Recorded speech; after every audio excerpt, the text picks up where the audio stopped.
Part 2 session we are going to look into the modern canons of taxation. Nothing but Adam Smith Lama Matta economists during the various time periods they have suggested. That is nothing but I have listed some other 8 principles. So one by one we will see look into it. The first one is canon of elasticity. Elasticity, in the word itself, we can say that it should be flexible. So, a tax system or tax concept the government is creating அப்படின்னா அதில் ஒரு flexibility இருக்கணும். For a simple example, we can say that if suppose ஒரு கண்ட்ரியில் வந்து சடனாக inflation rate வந்து அதிகமாக இருக்குது. So inflation rate is high அப்படின்னா the price of the products which is manufacturing in the country will be high. Automatically அந்த situation arise ஆகும்போது people cannot afford the product. அந்த ப்ராடக்டை எல்லாராலையுமே பர்ச்சேஸ் பண்ணி யூஸ் பண்ண முடியாது. So the government have to reduce the price of the product. அப்போ என்ன பண்ணுவாங்க அப்படின்னா அதோட டேக்ஸ் ரேட்டை வந்து அதிகமாக்குவாங்க. இன்ஃப்ளேஷன் அப்படின்ற கான்செப்ட் மெயினாக எதனால் அரைஸ் ஆகும் அப்படின்னா ஒரு ப்ராடக்டோட டிமாண்ட் ஹை ஆகும்போது it will lead to the inflation. அப்போது அதோட டேக்ஸ் ரேட்டை இன்க்ரீஸ் பண்ணும்போது ஃபார் எக்ஸாம்பிள் 5% டேக்ஸ்லேருந்து 18% இல்லை 28% அதோட டேக்ஸ் ரேட்டை இன்க்ரீஸ் பண்ணும்போது the cost of the product will automatically go high. So the people will go for the substitute product ஒரு ஆல்டர்னேட்டிவ் ப்ராடக்ட். ஸோ அப்படி மூவ் ஆகி போகும்போது அந்த ப்ராடக்டோட டிமாண்ட் ஆட்டோமேட்டிக்கலாக கம்மியாகும்.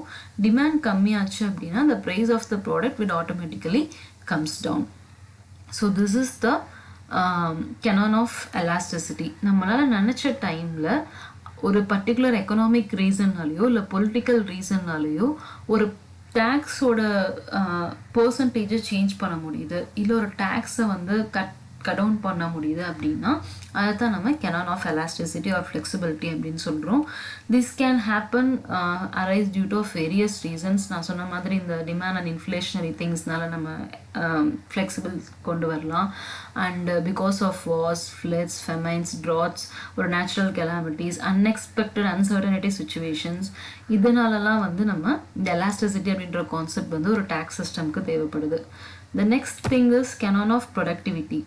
Productivity is nothing but already we have seen major primary objective is revenue generation. ஒரு tax system அப்படின்னாலே அதோட primary objective வந்து revenue generation தான். So if suppose the government created some tax system because of the particular tax concept there is no revenue at all, அப்போ அந்த இடத்துல productivity was not there அப்படின்னு அர்த்தம்.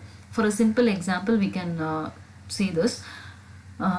Wealth tax அப்படின்ற ஒரு concept வந்து it was first introduced by the government at the time of 1957. But wealth tax is nothing but for that we are paying for the tax we are paying for the properties what we are having, even the land or gold or rental houses or rental factories or anything. So if I am having any property that is my wealth, for the wealth I am paying the taxes. But in 1993 when it was get revised, அப்போ என்ன பண்ணாங்க அப்படின்னா whether the wealth is normally it was both for productive and non-productive wealth. Okay, productive wealth அப்படின்றது என்ன அப்படின்னா if suppose I am having a land, அந்த லேண்டை நான் என்ன பண்ணலாம், ரெண்ட்டுக்கு விடலாம், லீஸ்க்கு விடலாம், இல்லை I can do my own business in my land. So I am getting some income from my land. That is a productive wealth. இப்போ unproductive wealth அப்படின்னா suppose gold is a unproductive wealth. அது மாதிரி I am having my land but I haven't used the land for anything, for any purpose I didn't use it.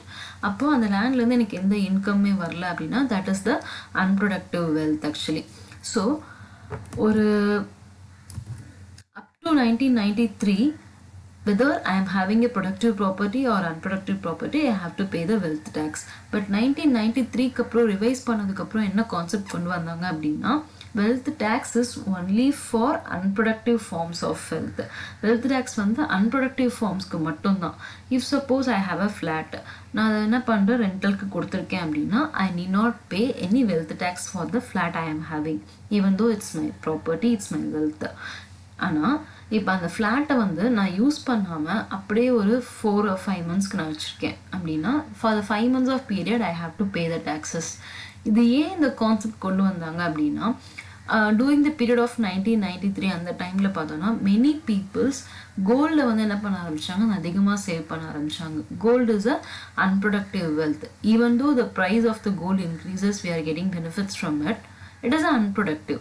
அதை நம்ம அதிகமாக மணி அதில் invest பண்ணி நம்ம வீட்டில் சேவ் பண்ணி வைக்கிறதுனால there is no use at all. And நிறைய வந்து ரியல் எஸ்டேட் பிஸ்னஸ் டெவலப் ஆகிட்டு இருந்த அந்த பீரியடில் many of the real estate brokers what they did is they bought 10 plots and 20 flats இந்த மாதிரியான ரியல் எஸ்டேட் பிளேசஸை புக் பண்ணி அதை சேல் பண்ணாமல் அதை ஹோல்ட் பண்ணி வச்சு அதோட ப்ரைஸஸை வந்து இன்ஃப்ளேஷன் பண்ணிட்டு இருந்தாங்க. ஸோ இதை அவாய்ட் பண்ணுறதுக்காக the government revise the wealth tax and they suggested that wealth tax is only for unproductive forms of wealth. இப்படி பண்ணதுனால என்ன ஆச்சு அப்படின்னா ஆட்டோமேட்டிக்காக வெல்த் டேக்ஸ்லேருந்து வர இன்கம் ரெவன்யூ வந்து கம்மியாக ஆரம்பிச்சது.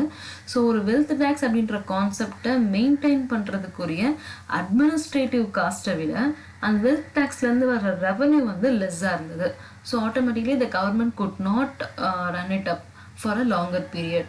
ஸோ என்ன பண்ணாங்க அப்படின்னா 2015 வந்து டோட்டலாக வெல்த் டேக்ஸ் அப்படின்ற கான்செப்டே வந்து ரிமூவ் பண்ணிட்டாங்க.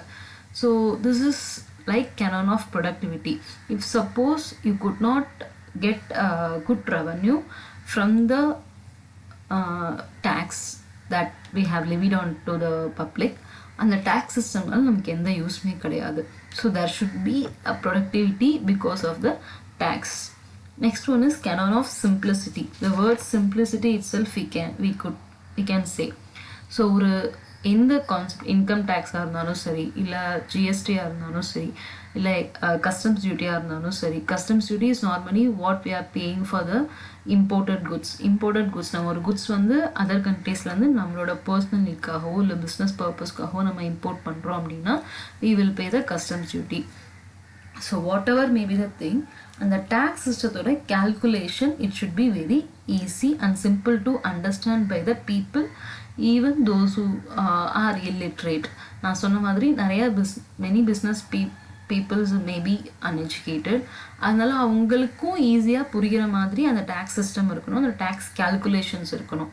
Otherwise the people try to evade it. அதை வந்து அதை வந்து அவாய்ட் பண்ணிட்டு போகிறதுக்கோ இல்லை அதில் வந்து நம்ம வேறு ஏதாவது ஃப்ராட்ஸ் பண்ணலான்றதுக்கோ இல்லை நம்ம அதில் ஏன்னா தே could not understand the concept, அதை நம்ம ஏன் பண்ணணும்னு தான் யோசிப்பாங்க.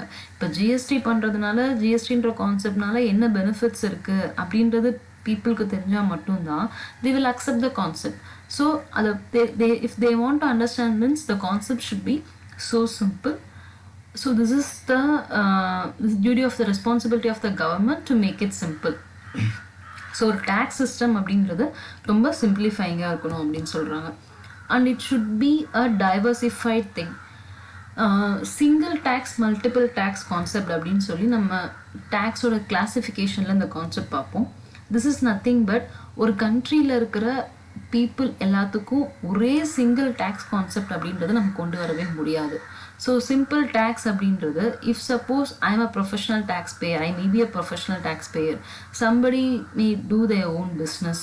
அந்த பிஸ்னஸில் they are having variety of businesses, small scale, medium scale and large scale business. And so அப்போ அவங்கவுங்களுக்கு ஏற்ற மாதிரி நம்மளோட டேக்ஸ் சிஸ்டம் வந்து டைவர்சிஃபைடாக இருக்கணும், வெரைட்டியாக இருக்கணும்.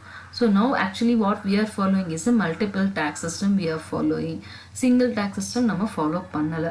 So diversity is nothing but எல்லா பாப்புலேஷனையும் டேக்ஸ் சிஸ்டம் கீழே கொண்டு வரணும் அப்படின்னா diversified tax system that we have to follow for a different people, different tax system அப்படின்ற கான்செப்ட் வந்து கண்டிப்பாக நம்ம ஃபாலோ பண்ணணும். And canon of expediency. Canon of expediency அப்படின்றது while looking into the picture we can say that the person is saying to that lady, please hold it on while I walk back to the town and find a tow truck. So is this possible in the current situation? அவங்களால இதே சுச்சுவேஷனில் அந்த காரை வந்து hold on பண்ணியிருக்க முடியுமா அப்படின்னா that is not possible. Expediency is a word that defines that according to the situation we have to act. இப்போ ஒரு விஷயம் வந்து அந்த டைமில் நம்ம டிசைட் பண்ணி அதை சேஞ்ச் பண்ணணும் அப்படின்னா that should be done. So அந்த சுச்சுவேஷன்ஸ் வந்து எதெல்லாம் பேஸ் பண்ணியிருக்கலாம் அப்படின்னா according to the tax system பொறுத்த வரைக்கும் we have to consider the economical situation, political situation and the social situations. So கண்ட்ரியில் இருக்கிற இது எல்லாத்தையும் டிசைட் பண்ணி அது வந்து பர்டிகுலர் டேக்ஸ் சிஸ்டம்க்கு ஃபேவராக இருக்கா இல்லை நாட் அன்ஃபேவரபுளாக இருக்கா அப்படின்றத டிசைட் பண்ணணும். So according to that we have to move on with the particular tax concept. For example agricultural அப்படின்றது வந்து சில கண்ட்ரீஸில் இட் வாஸ் டாக்ஸபிள் அண்ட் நம்ம கண்ட்ரீஸில் பார்த்தோன்னா agriculture income is not taxable. So அப்போது இந்த டிசிஷன் எதை வேஸ்ட் பண்ணியிருக்கோம் அப்படின்னா according to the our countries economical situation and political situation and social situations.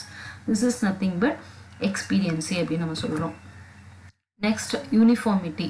Uniformity is nothing but எல்லாருக்கும் ஒரே மாதிரியான நியூட்ரலான tax system should be there. அப்படி இல்லை அப்படின்னா it will create deflation or inflation.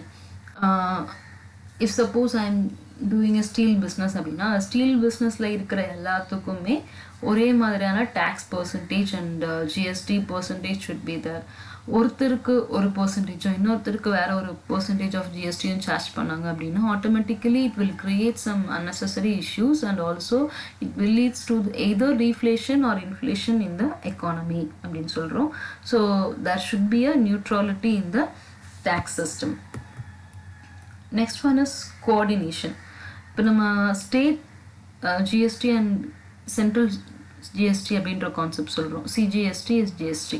So எல்லா டேக்ஸஸ்லையுமே வந்து something we are going paying to the state and some taxes we are going to the central government. Some amount of percentages we are going to we are paying to the central government. So அப்போ tax சிஸ்டமில் நம்ம வந்து we are paying to both central government and state government அப்படிங்கும்போது there should be coordination between the central government and state government.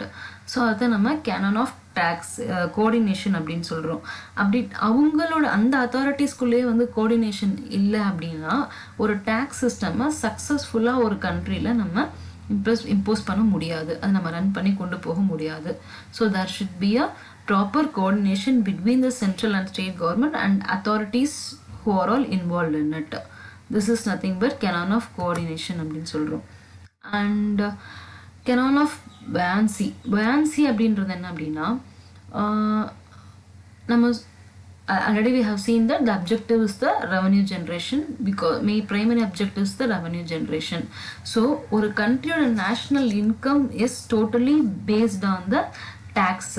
அந்த countryயோட overall production products manufacturing the services அப்போ அதை base பண்ணி தான் அந்த கண்ட்ரியோட டேக்ஸ் இருக்கு, tax rates and tax income இருக்கு.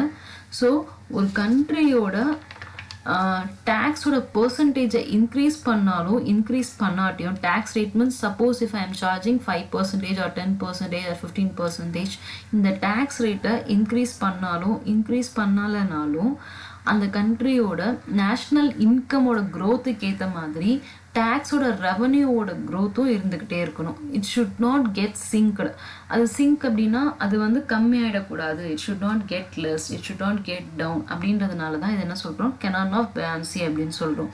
ஸோ கண்ட்ரியோட நேஷ்னல் இன்கம் இன்க்ரீஸ் ஆச்சு அப்படின்னா without making any changes in the tax rate the tax income should also get increased proportionally with the national income. national incomeக்கு ப்ரொபோர்ஷனாக நம்மளோட tax இன்கமே என்ன ஆகிட்டே இருக்கணும், இன்க்ரீஸ் ஆகிட்டே இருக்கணும். That is the actual and real growth. It should not sink anywhere. அது எங்கேயுமே வந்து சிங்க் ஆகக்கூடாது. This is the canon of buoyancy.